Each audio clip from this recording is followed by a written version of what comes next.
Hello, my name is Christopher, and I am the Bottomologist.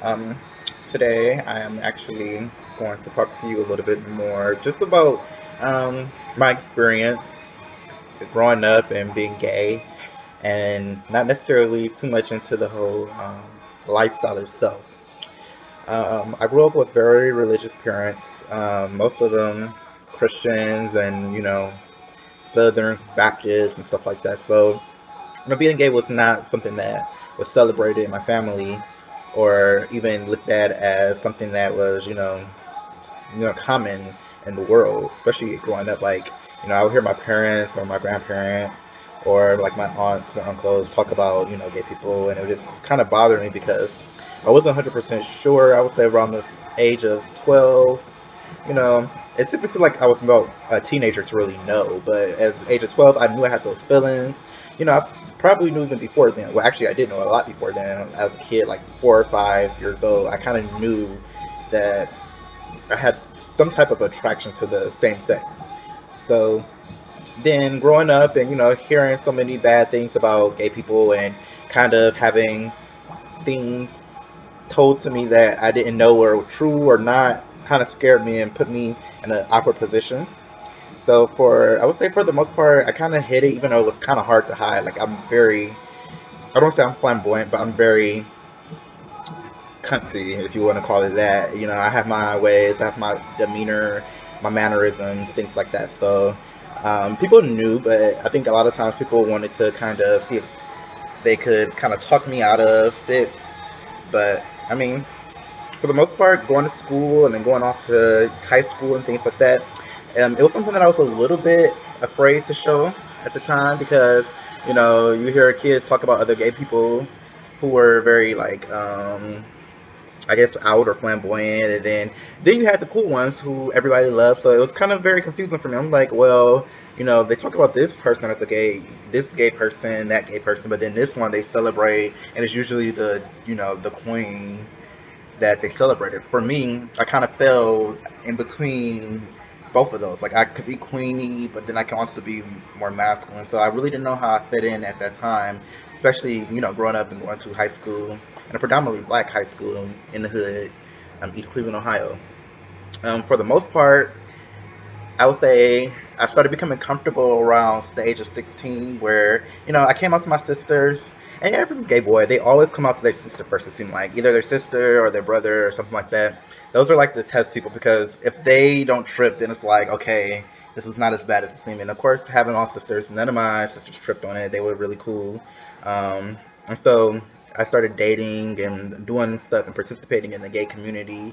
And before you knew it, I was kind of ready to come out. I came out at the age of 17 years old to my mom and to the school and stuff like that. I would say 16 going to 17 is when I came out. And at first it was a little difficult. I mean, I had my opposers, the naysayers, and then I had the people who supported me. So I kind of tried to just stick with those people who supported me for the most part and found that safe place. And then after a while, it became more and more. People became more used to the fact that I was gay. And then after a while, it was cool. But I think the reason why I came out in the first place really was just I was ready to. Like, I didn't feel like I needed to hide it. I was uncomfortable. I hated my life trying to hide who I am. People would ask me, people would make little comments or like little ridiculous remarks like, "Are you gay?" and all this type of stuff. And for me, it was just like, I don't really care if you know or not, but then I'm supposed to care because they say I'm not supposed to be gay. So then it came a time where I was just like, fuck it. I'm gay. This is who I am. And I decided to come out, and then here we are, like, 7 years later, and everybody loves me for the most part. My friends, my family, my mom, my sisters, everybody supports me and who I am. I'm doing very well. So I feel like don't let fear or don't let that stigma of fear get to you.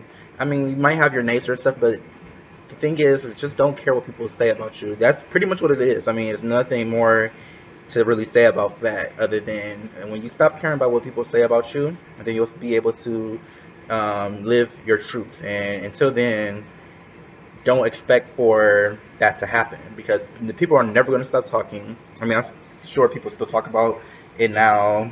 People are never gonna 100% accept you, even if they like you or love you, and they kind of get used to it. They might not 100% accept it. However, it's not really up to them to accept. It's up to you to find that for yourself. So, I mean, this is just a little bit about my story. Feel free to comment and tell me a little bit about yours. I really didn't have a bad coming out experience. Only, but then again, I would have. Only, I think the difference is that I'm very hot-headed. I'm a Scorpio, so very hot-headed. Very, everything is intense for me. I'm a very intense type of person. So, when I do something, I have a really strong way of doing things. But for somebody who's, kind of timid or kind of who have a stronger or people around them who are strong, they kind of might have that issue with feeling comfortable or feeling that courage. But always be encouraged. Know that everything is working out for you. You're not wrong. Nothing's wrong with you. God loves you regardless. I know that religion does play a part in that, but I can say this. I've been blessed. My 24 years of living, 23 years of living, excuse me. You know, I've been blessed to do many things, to go many places. I've been great. I've went to college. I've done a lot of things in my life. So I can just say this: if God doesn't love gay people, He then why does He continue to bless them? And why is it that most gay people are doing pretty much better than most people? I mean, not say that all gay people are doing good, but gay people, when you think of gay people, when you see successful gay people, they're doing really, really well for themselves, and that is a testimony and my testimony to why I know that there's somebody, whether you call it God or whatever you call it, the higher power. I call it, the source of all things, that's looking out for me and doesn't give a rat's ass that I like guys. So leave your comments. I love to hear your feedback, and just know this: when you do something, and if you do it right, there's always going to be criticism. So do it to the fullest, expect the criticism, embrace it, and celebrate it because you're doing something right. Happy backing. This is the Bottomologist. Peace.